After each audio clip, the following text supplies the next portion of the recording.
Nesta aula abordaremos uma revisão da primeira parte dos tópicos da disciplina Transformações Químicas, terceiro quadrimestre de 2022.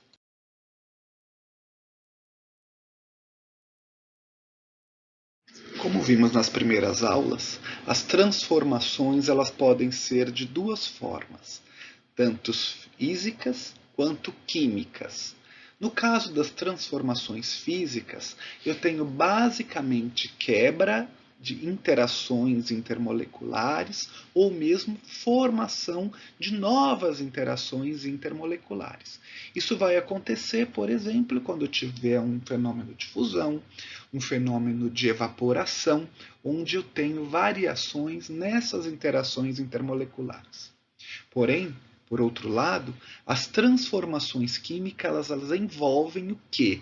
Quebra, formação e principalmente rearranjo de ligações químicas. São rearranjos entre os átomos formando novas substâncias, novas estruturas moleculares.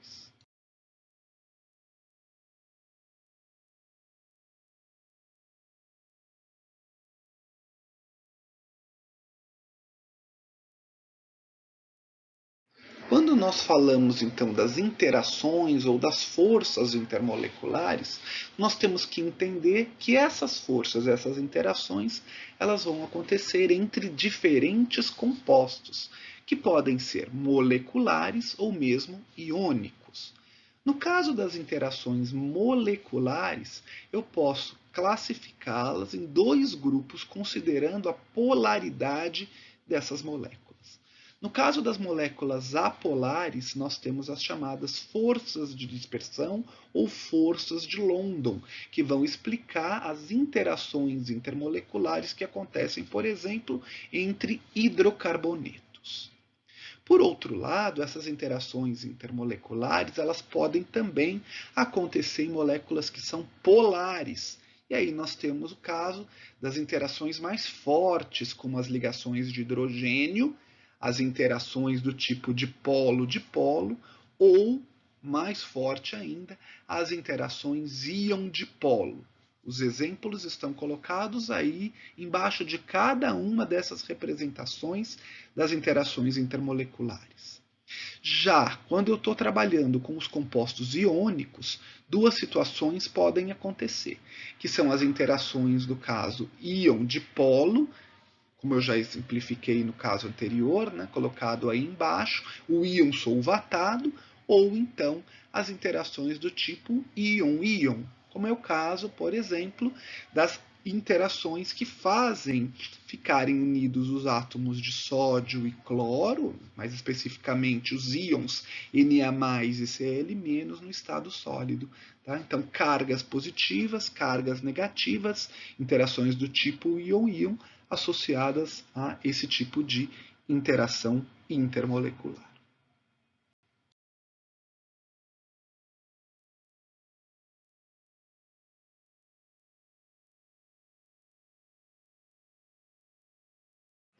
Assim, uma vez entendida a questão das interações intermoleculares, nós podemos pensar agora nos tipos de reações químicas, trabalhar um pouco o aspecto da reatividade.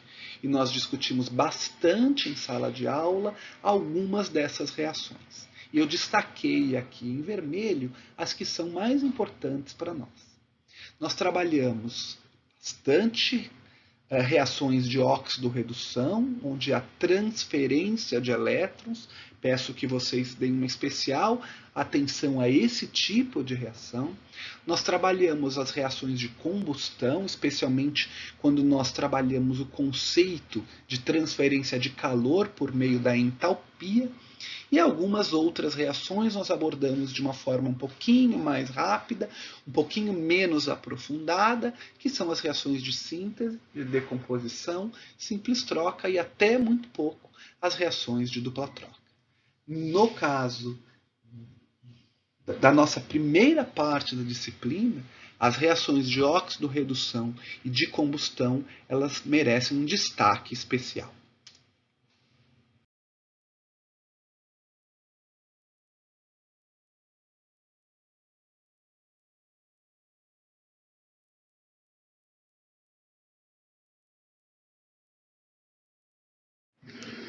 eu comentei nos slides anteriores, qualquer transformação, seja ela física, seja ela química, ela envolve transferência de energia. E uma parte da nossa disciplina nós discutimos bastante acerca dos conceitos que envolvem a termoquímica, que é a energia transferida na forma de calor, da vizinhança para o sistema, do sistema para a vizinhança. Então é esse ponto envolvendo a energia térmica que está associado ao fenômeno da termoquímica. Como comentado no slide anterior, a termoquímica é o estudo da energia transferida como calor durante um determinado processo, tá? Seja uma transformação química, seja uma transformação física. E quase todos os casos que nós trabalhamos no laboratório e também na teoria, nós estamos avaliando reações químicas, nós estamos avaliando transformações químicas. Então, o que nós precisamos pensar? Que a termoquímica, como comentado, é a transferência de calor entre a vizinhança para o sistema ou do sistema para a vizinhança. E para isso eu preciso analisar alguns sistemas diferentes. Um sistema aberto, onde ocorre a transferência de matéria e energia. Um sistema fechado, onde ocorre apenas a transferência de energia, mas não da matéria. E um sistema totalmente isolado, em que nem energia térmica nem matéria são transferidos para a vizinhança.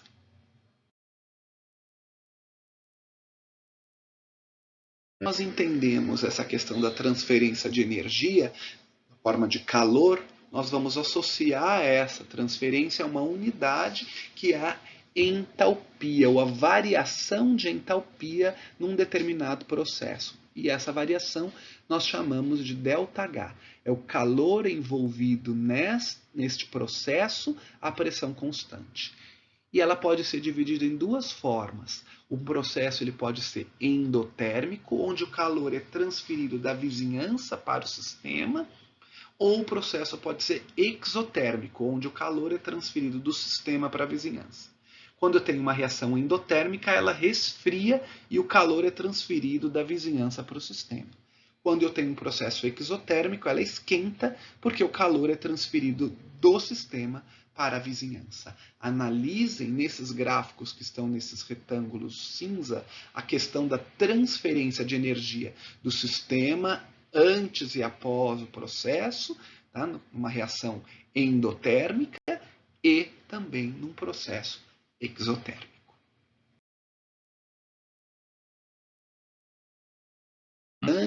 A ser relembrado quando a gente está trabalhando no conceito de termoquímica e relacionando, portanto, essa propriedade à variação de entalpia, ao ΔH, é a lei de Hess, que define o seguinte, que a variação de entalpia, ou seja, o ΔH de uma reação em várias etapas, é a soma dos ΔHs de cada uma dessas etapas.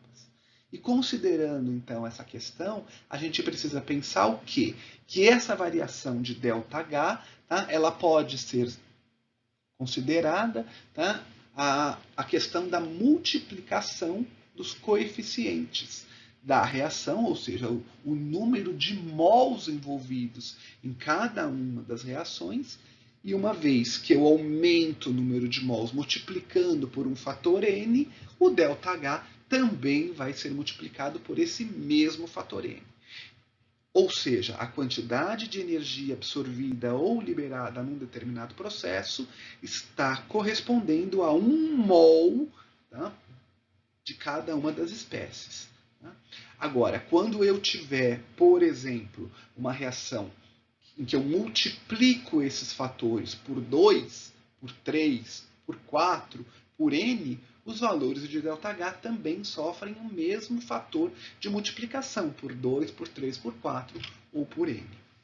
Por outro lado, se eu agora estou analisando uma reação invertida, eu inverto o sinal do ΔH. Ou seja, uma reação que se processa da esquerda para a direita e tem o valor de ΔH negativa, quando escrita ao contrário, ou seja, o produto virando reagente, o ΔH vai ter o seu sinal invertido.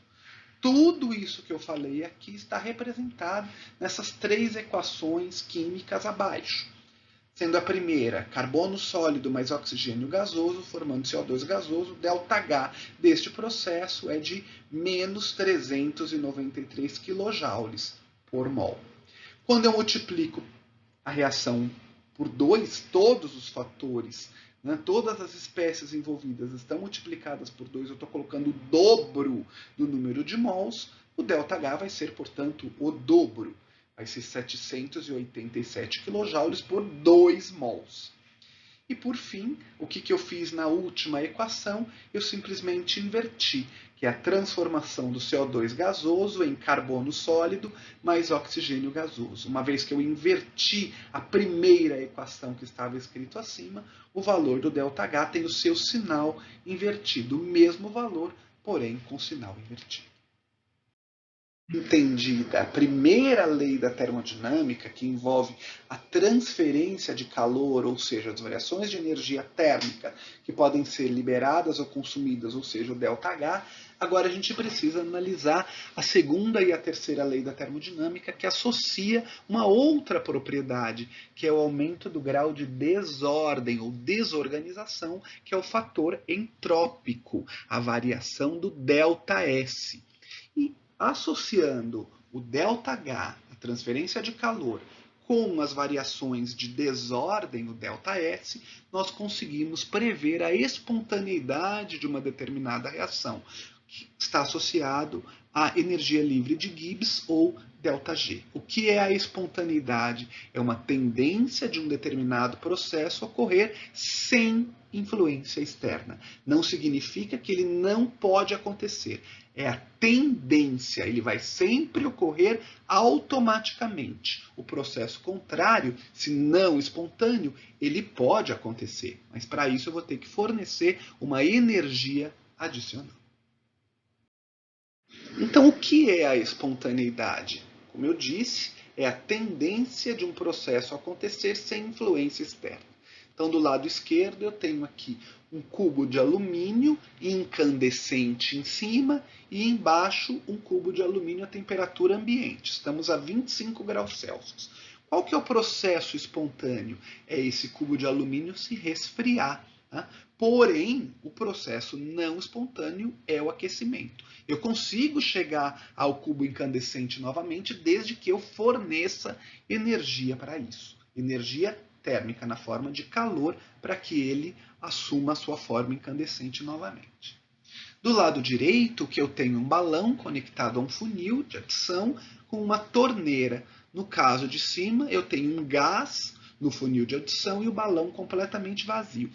A partir do momento que eu abro a torneira, o processo espontâneo é esse gás se expandir e assumir todo o volume, balão mais funil. Agora eu consigo, usando diversos sistemas, bombear esse gás que está no balão, fazendo voltar à situação original. Mas o processo espontâneo, de fato, é a expansão desse gás, assumindo todo o volume original. O grande problema está em nós tentarmos associar processos espontâneos somente a uma propriedade termodinâmica que é a entalpia, que é o ΔH. Por quê? Porque processos endotérmicos, ou seja, aqueles que têm ΔH maior do que zero, não significam que não são espontâneos. A gente pode pensar, se tem liberação de calor, vai ser sempre espontâneo, se tem absorção de calor, não vai ser espontâneo. Isso não é verdade. Por exemplo, olha o que nós temos aí. Nesse vídeo, eu coloco um copo de gelo em cima de uma bancada, numa sala a 25 graus Celsius. Qual é a tendência? Qual que é a espontaneidade desse processo? A água fundir, passar do estado sólido para o estado líquido. Porém, a entalpia de fusão, o ΔH de fusão da água, é um processo totalmente endotérmico, mais 6,01 kJ por mol. É um processo endotérmico que, por sua vez, também é espontâneo. Então, cuidado, não misturem as bolas. processo endotérmico, exotérmico sozinho não é suficiente para definir a espontaneidade. Eu preciso pensar numa outra propriedade, que é a questão do aumento do grau de desordem. Na natureza, a tendência é sempre haver um aumento no grau de desordem, ou seja, um aumento na entropia do sistema. Repensem a questão da fusão da água, levando em consideração agora o fator da entropia. Eu parti do estado sólido e fui para o estado líquido. Eu aumentei ou diminuí a entropia? Analisem, repensem. Comentei, a entropia está associada ao aumento do grau de desordem. Então, quando nós vamos considerar, por exemplo, estados físicos diferentes, nós podemos também pensar numa possível variação de entropia em cada uma dessas transformações. Então, quando eu tenho um sistema cristalino, eu tenho um sistema completamente organizado, ordenado. A partir do momento que eu esquento, que eu faço uma transferência de calor, eu passo agora para o estado líquido, onde eu já tenho um certo grau de desordem. Continuando o calor, continuando a transferência dessa quantidade de energia térmica, eu consigo agora transformar o estado líquido no estado gasoso, onde eu tenho uma total desordem.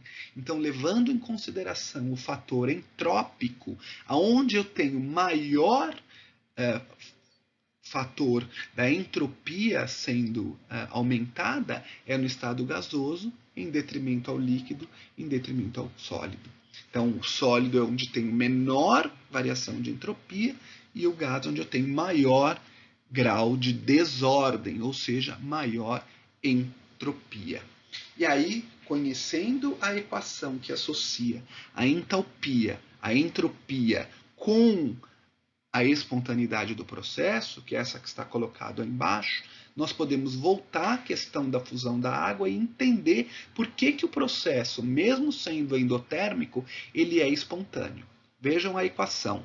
ΔG, que é a energia livre de Gibbs, é igual à variação da entalpia, ΔH, menos T multiplicado pela variação de entropia. No caso da fusão da água, eu transformei um sólido num líquido, ou seja, eu aumentei o grau de desordem, eu tenho um fator de ΔS de entropia maior do que zero, porque eu tenho um aumento da desordem do sistema. Isso torna esse valor de ΔG negativo e, como nós discutimos em sala de aula, valores de ΔG menores do que zero significam processos que são espontâneos. Então, como nós discutimos em sala de aula, como nós discutimos nos slides anteriores, a variação da energia livre de Gibbs, dado pela representação ΔG, é que vai definir se um processo vai ser espontâneo ou não. Matematicamente, o ΔG ele associa o ΔH, que é a variação de entalpia, a temperatura em Kelvin e a variação do grau de desordem, o ΔS, que é a entropia. O processo ele vai ser espontâneo quando esse ΔG for menor do que zero. Porém, quando eu tiver uma variação de energia livre de Gibbs ΔG maior do que zero, eu defino como um processo não espontâneo. Não significa que não vai acontecer. Ele pode acontecer, mas eu preciso fornecer uma determinada quantidade de energia adicional. Muito bem. Quando eu tento agora entender a questão da entropia do ΔS, o que eu preciso ter em mente é a variação do grau de desordem. Quando ΔS, quando a variação de entropia for positiva, eu tenho um aumento da desordem. E quando a variação do grau de desordem, ou seja, o ΔS, for menor do que zero, eu tenho agora um aumento na ordem. Muito bem. Como que um ΔS maior do que zero vai influenciar a questão da espontaneidade do processo? Matematicamente falando, se o ΔS for positivo, considerando que eu tenho um sinal de menos, né, na expressão T multiplicado por ΔS, eu vou ter um efeito negativo, mais importante, tornando o meu ΔG também negativo, dependendo do valor do ΔH. Agora, se a variação da entropia indicar um aumento da ordem, ou seja, ele for negativo, negativo com positivo, eu vou tornar o meu ΔG mais positivo, ou seja, mais tendendo a um processo não espontâneo. Mas lembrem-se, não é só olhar ΔH, não é só olhar ΔS. Eu tenho que levar em consideração os dois fatores. Eu tenho que levar em consideração se o processo é exotérmico ou endotérmico, e eu preciso levar em consideração o aumento da ordem ou o aumento da desordem. É tudo junto, é tudo unido, é tudo ao mesmo tempo para eu conseguir pensar num processo espontâneo ou não.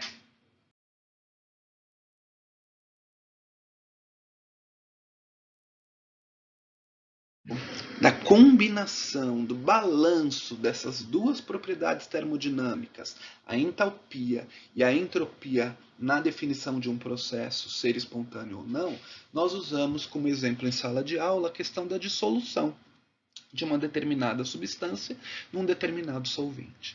E essa dissolução, ou seja, a relação entre soluto e solvente, ela é dependente dessas variáveis que nós falamos, variáveis termodinâmicas, ou seja, a variação da entalpia, a variação da entropia e também da temperatura e pressão, ou seja, todos os pontos que estão associados diretamente na equação que define o valor da energia livre de Gibbs, ou seja, que vai definir se um processo é ou não favorecido do ponto de vista termodinâmico, ou seja, espontâneo.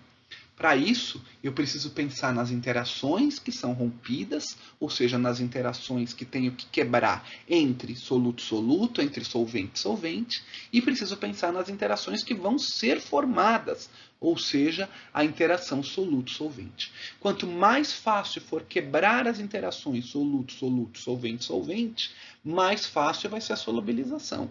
E quanto mais forte forem as interações soluto-solvente, também mais fácil vai ser a solubilização. Então tem que levar em consideração todos esses passos. E para isso eu preciso pensar na questão da entalpia de solução, que é a somatória da entalpia reticular e a entalpia de hidratação. O que é a entalpia reticular? É a quantidade de energia térmica que eu tenho que fornecer para quebrar um cristal, para quebrar a estrutura do sólido. E o ΔH de hidratação é a quantidade de energia necessária para que haja a solvatação desses íons, que frequentemente ela é favorecida do ponto de vista entálpico. É muito mais difícil, em termos de quantidade de energia transferida, para quebrar a estrutura reticular do que a solvatação. Levando em consideração esses dois aspectos, eu consigo, portanto, entender aspectos associados à solubilidade, ou seja, uma transformação física. No final da nossa última aula, eu mostrei para vocês esse quadro onde eu tenho alguns exemplos associados a processos que são ou não espontâneos, levando em consideração os valores de ΔH, ΔS, TΔS e, portanto, o ΔG, ou seja, verificar a explicação total do processo de espontaneidade ou não de cada um dos exemplos. Então vamos pegar o primeiro caso, precipitação de sal da água do mar. Então se eu pegar a água do mar e colocar num copo, eu nunca vou observar a precipitação do cloreto de sódio. Ele está permanentemente solúvel, tem uma solução totalmente homogênea. Por quê? Porque essa precipitação não é espontânea. Graças a quê? A fatores de ΔH e fatores de ΔS. Eu tenho um ΔH positivo, eu tenho um ΔS negativo, e aí o ΔG vai ser sempre maior do que zero. Então, levando em consideração esse primeiro processo, eu tenho um processo onde o ΔG é maior do que zero e, portanto, não espontâneo. Num outro extremo, eu tenho agora uma reação de combustão, que é sempre espontânea. O ΔG vai ser sempre menor do que zero. O ΔH é negativo, é um processo extremamente exotérmico.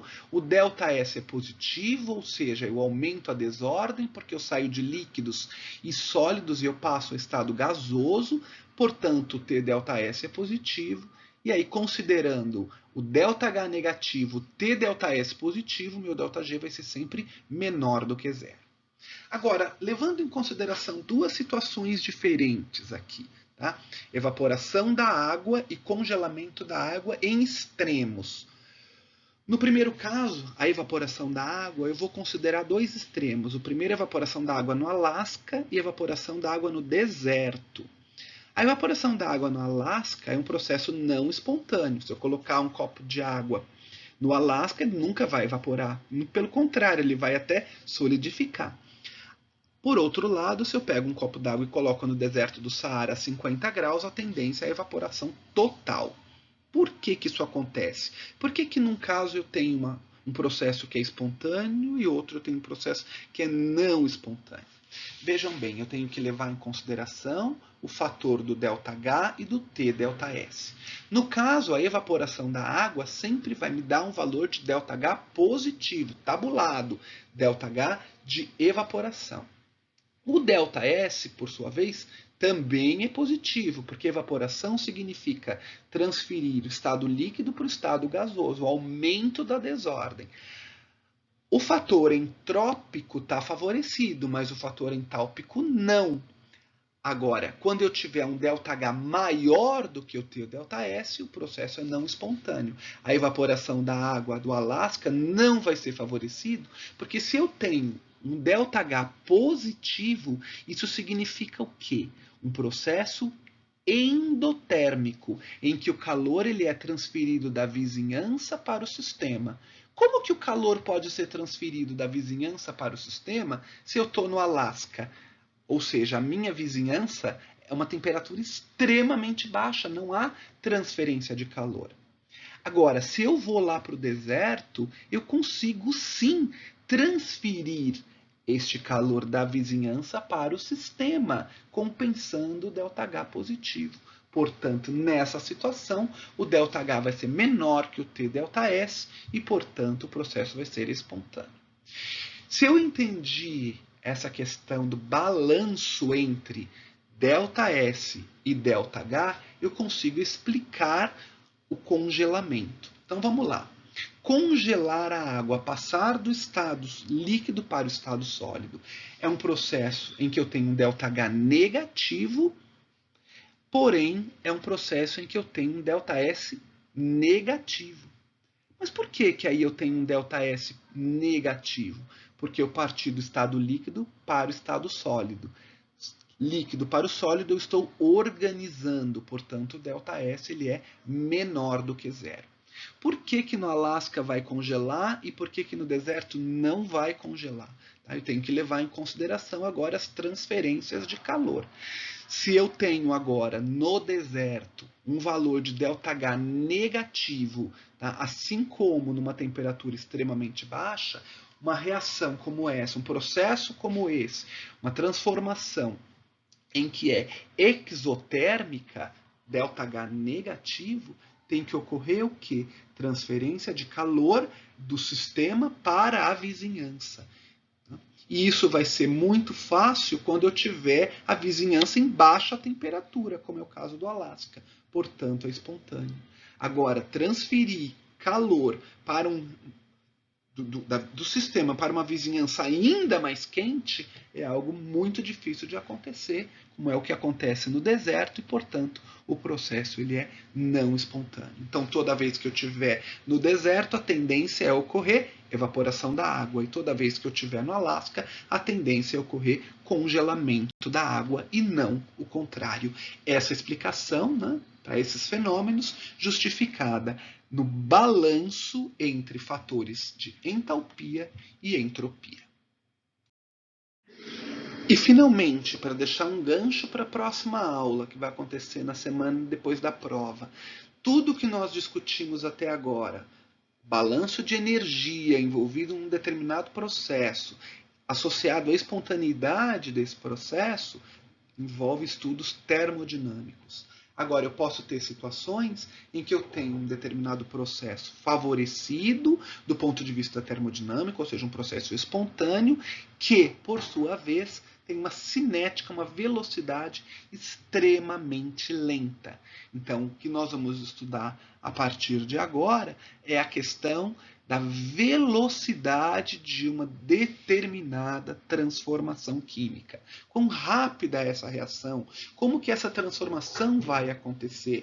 E é aí que nós vamos juntar esse fator de velocidade ao fator termodinâmico e entender determinados processos reacionais. Bons estudos a vocês e nós nos vemos na próxima aula.